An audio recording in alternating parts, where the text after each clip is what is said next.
toda su comprensión y sobre todo al profesor. Bueno, les voy a presentar el avance de tesis que lleva por nombre Acumulación de capital y crecimiento económico con restricción en balanza de pagos, el caso de México y China, en un periodo del 94 a 2022. Mi asesor es el doctor Juan Ramiro de la Rosa Mendoza. Y bueno, solamente para hacer un recordatorio de la investigación, presento mis preguntas, las cuales es cuál es el papel que desempeña la acumulación de capital en el crecimiento económico con una restricción en balanza de pagos. Además, también queremos demostrar cuál es el papel que desempeña en el progreso técnico y la competitividad y cómo esta acumulación explica el proceso de crecimiento de México y de China en el periodo pues antes señalado. Y bueno, la hipótesis es que la acumulación de capital atenúa la restricción de la balanza de pagos, genera mayor progreso técnico, incrementa la competitividad y esto es lo que explica que China obtenga tasas mayores de crecimiento, una progresiva presencia en el comercio mundial comparada con México. Y bueno, hasta el momento hemos entregado 5 capítulos. Nuestra tesis se va a completar por esos 5 capítulos. Hasta el trimestre anterior habíamos hecho un borrador del capítulo 4. Ya en este avance entregamos el capítulo 4 y estamos trabajando sobre el capítulo 5. Sobre todo ya estamos en las regresiones de las funciones que son de nuestro interés. En eso estamos trabajando ya para poder concluir. El objetivo es terminar ahora para noviembre o por lo menos para diciembre. Bueno, haciendo caso a varios comentarios que nos hicieron en relación al modelo que habíamos presentado anteriormente, sobre todo que nuestra capacidad productiva estaba siendo demasiado sesgada porque teníamos demasiadas dummies en la regresión, decidimos modificar todo el modelo basándonos en un trabajo de Vázquez Muñoz de 2018 con la idea de que la acumulación de capital es un determinante de la tasa de crecimiento de la ley de Tirwell y podemos incorporar así la inversión en el capital, además del stock. Entonces, nosotros vamos a partir de varias funciones. La primera es una función de demanda de importaciones totales que tiene que ver sobre todo con lo que va a ser los precios, la inversión bruta que la estamos definiendo como la inversión entre el stock de capital, el ingreso y la capacidad productiva. En este caso, nuestra función de capacidad productiva ya no va a ser una función estimada, sino la tasa de crecimiento está en relación a la productividad, a la inversión bruta, menos la depreciación del capital. Esta función fue definida de esta manera por Vázquez Muñoz, entonces por eso nosotros la tomamos. Y bueno, también haciendo caso a uno de los comentarios de uno de mis lectores especializados, estamos determinando que vamos a hacer una estimación de la función de demandas de exportaciones en relación a los precios y al ingreso mundial. Y vamos a considerar nuestra condición de equilibrio y la balanza comercial como esta ecuación en la que estamos asumiendo que hay una desproporción en el lado de las exportaciones porque la balanza comercial solo está en equilibrio en relación a la demanda interna de nuestro país de estudio, menos o más las exportaciones en una proporción omega y uno menos omega. En este caso, al juntar esas funciones obtenemos la demanda interna que está en relación a los precios, que es el primer apartado, más la inversión bruta con su elasticidad de las importaciones, menos la capacidad económica con su elasticidad, ingreso de la demanda de importaciones, más eh, el ingreso mundial que tiene que ver tanto con la elasticidad de las importaciones, la elasticidad de las exportaciones y estas alfas y omegas. Las alfas y las omegas representan la proporción de las importaciones que son ocupadas para la producción interna y las omegas son la proporción del ingreso destinado, la omega para la demanda interna y uno menos omega para las exportaciones. De ahí obtenemos la tasa de crecimiento con una balanza de pagos que además tiene también que ver con la demanda interna y con las exportaciones. Y de esta función que es nuestra tasa de crecimiento consistente con balanza de pagos, podemos deducir que mientras mayor sea la proporción del ingreso destinada a la demanda interna respecto a la proporción de importaciones empleadas a satisfacer la demanda interna, habrá mayor crecimiento. Esto es que omega sea mayor que alfa dentro de todas nuestras estimaciones, y la diferencia entre las tasas de crecimiento de los países deriva de la capacidad económica de expandir su demanda interna y de sustitución de importaciones, además de las mismas inferencias que se obtuvo en el modelo original de Tirwell, que es que la inflación también afecta el crecimiento, o que nuestra moneda se aprecie también genera que nuestras exportaciones se incrementen y por lo tanto también le pega al ingreso. Y bueno, ya de manera formal definimos cuáles son nuestras variables utilizadas para estimar el modelo de crecimiento con restricción en balanza de pagos. En este caso tenemos que Y va a ser el ingreso nacional, que es el Producto Interno Bruto.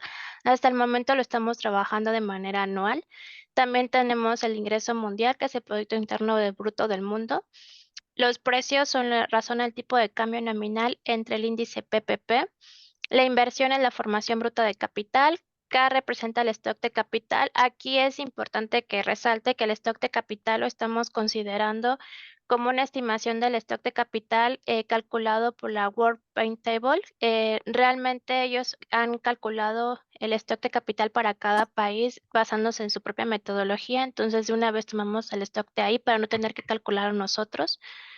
Rho es la productividad total de los factores. Delta es la depreciación de 6 tipos de activos a lo largo del tiempo, que es la depreciación del capital.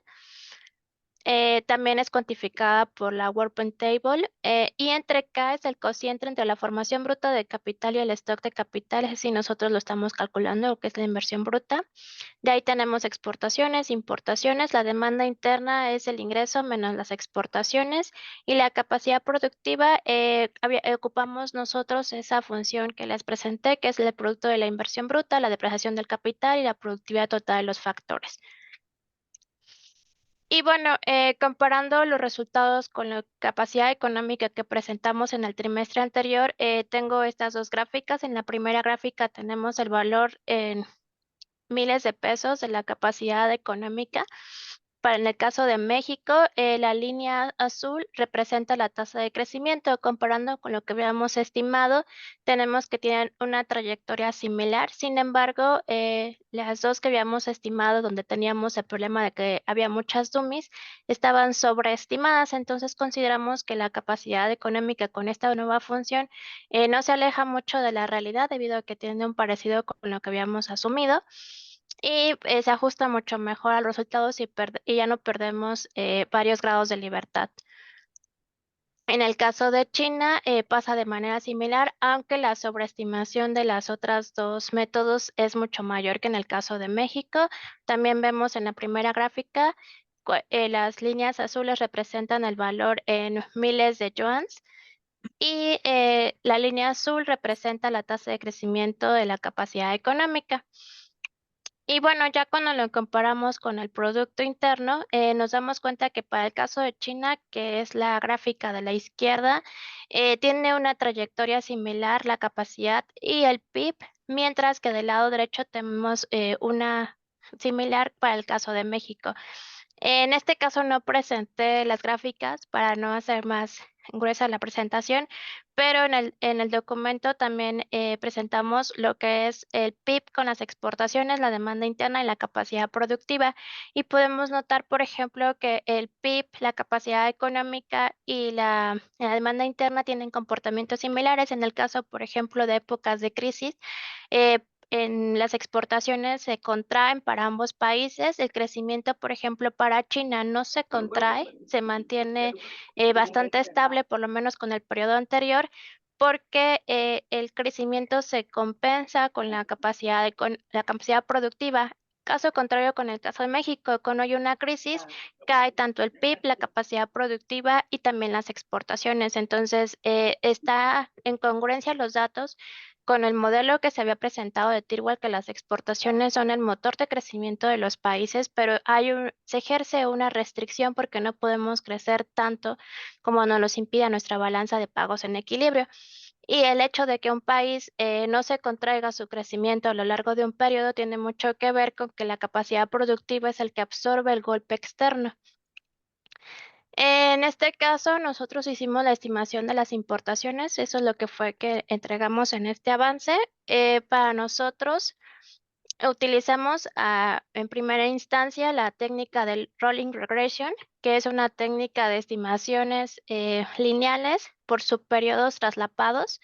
Es decir, vamos tomando un periodo, avanzamos un periodo para estimar la siguiente función y así nos vamos hasta terminarla. Las ventanas de subperiodos tienen que ser las mismas para poder hacer estimaciones bastante significativas. La razón por la que utilizamos esta metodología es porque nuestras variables se pueden considerar que tienen mucha correlación entre ellas y de esta manera mitigamos un poco ese efecto. Los resultados en signos es lo esperado, sin embargo, para nosotros no es lo suficiente óptimo debido a que tenemos un problema con algunas variables en algunos tiempos. Por ejemplo, en el caso para China, tenemos que la capacidad productiva, que es lo que tiene que ver con la demanda interna y la capacidad productiva, que es beta 2, no es significativa para los primeros subperiodos, mientras que los demás sí son significativas. Y de ahí en los últimos 4 periodos no es significativo los precios. En el caso de México nunca es significativo los precios y en algunos periodos, que es el de 94 hasta 2015, no es significativo el beta 2, que tiene que ver con la demanda interna y la capacidad productiva, por lo cual nos hace mucho ruido porque aunque lo dejamos porque es estadísticamente significativo en conjunto todas las funciones, no lo es de manera individual y pues para nosotros es muy importante que lo sea porque esas betas son las que definen nuestra ingreso y nuestra demanda interna de largo plazo. Por lo cual, nosotros hemos decidido que ahora vamos a hacer las estimaciones de las importaciones por modelos de VAR estructurados, que es la mayoría de las técnicas que utilizan en este tipo de modelos de variables multicolineales. El problema ahora es la cantidad de datos que tenemos, debido a que la información es anual. Sí nos estamos viendo un poquito apretados con el periodo de estudio que estamos utilizando porque son pocos años. No intentamos hacer interpolación de tiempo. El problema es con la variable de stock de capital que estamos tomando ya con una metodología establecida y no podemos determinar nosotros las variables de las variables auxiliares que pueden permitirnos hacer la interpolación. Entonces estamos ajustando algo de tiempo para meter años anteriores al periodo que estamos nosotros analizando para que se compensen y podamos utilizarla. La idea es terminar la estimación de importaciones, luego hacer la estimación de las exportaciones y ya finalmente hacer el cálculo de la capacidad productiva, de la demanda interna y del ingreso con estas variables. De ahí ya lo único que quedaría sería presentar cómo afecta esta capacidad productiva al progreso tecnológico y a la competitividad. Eso simplemente va a ser un análisis estadístico, lo cual ya tenemos hecho. Sin embargo, aún no lo tenemos escrito, por lo cual no hemos presentado dicha parte del trabajo. Y bueno, a grandes rasgos eso sería el avance de este trimestre. Prácticamente en su totalidad ha sido un avance más que nada trabajarlo en la parte cuantitativa de la investigación, ya lo único que nos falta, y por eso esperamos terminar por lo muy tarde hasta diciembre.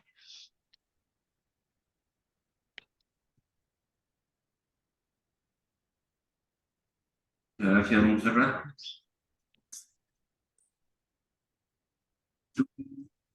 Director especializado es el Luis Contreras. Buenos días a todos. Doctor Marco, muchísimas gracias por la invitación como representante de la Comisión Académica del programa de doctorado de Ciencias Económicas. Primero que nada, darles el agradecimiento por esta invitación a participar de la retroalimentación de los resultados de la estudiante Montserrat Zapata.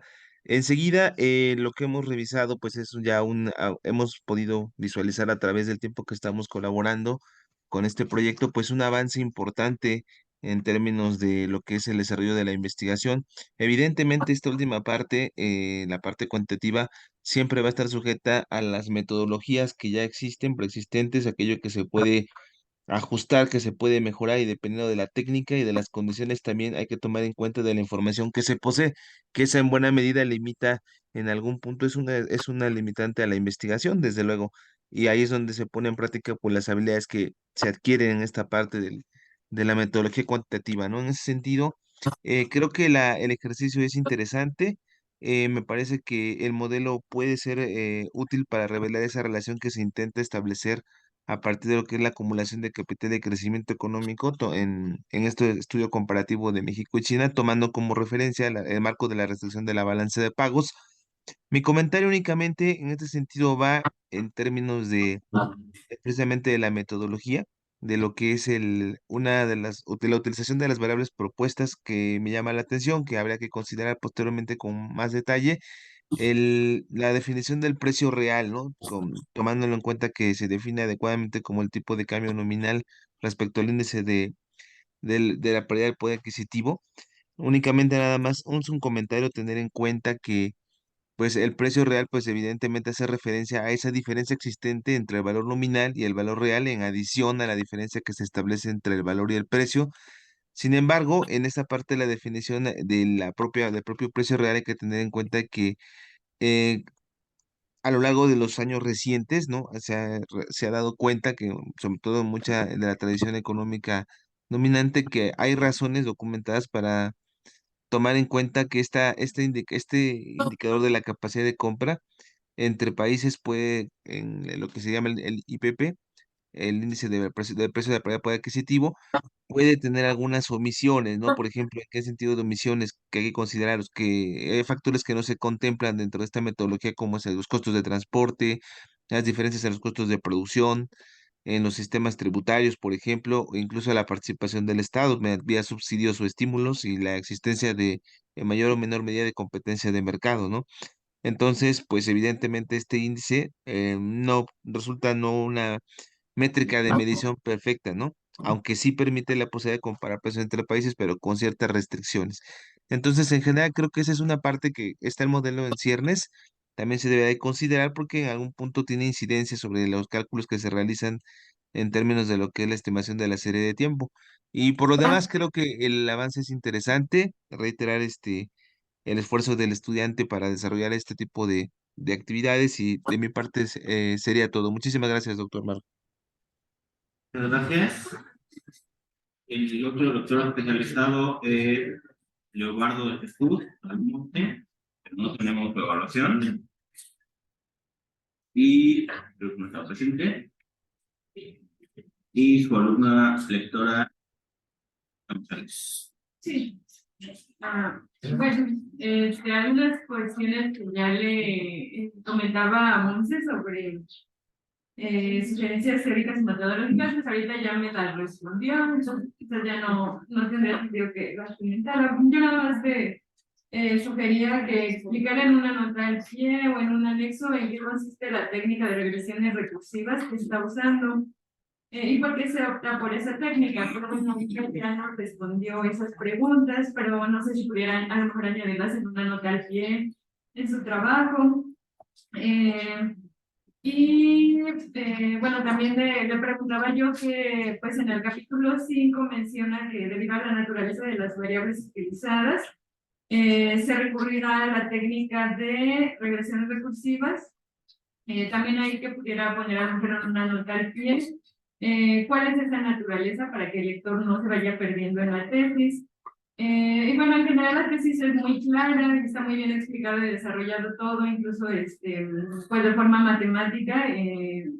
La autora pues explica cómo es que la acumulación de capital es un eslabón necesario para que exista crecimiento. Entonces lo explica de forma matemática con mucha claridad. Y bueno, nada más hay también un pequeño error de dedo en la página 151. Bueno, le comentaba por ahí también a Monse en el formato que le envié, Quizás sería bueno que comentara qué tipo de nuevas tecnologías sería pertinente impulsar en México, o inversiones, en qué sectores. También quizá que comentar en alguna parte de la tesis qué aspectos negativos mira la autora en el crecimiento económico de China,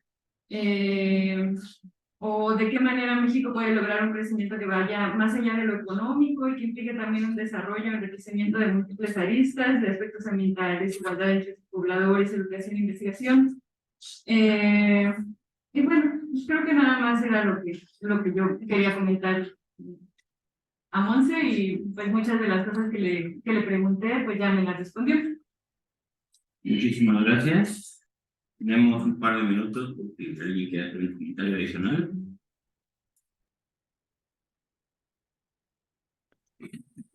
Será así.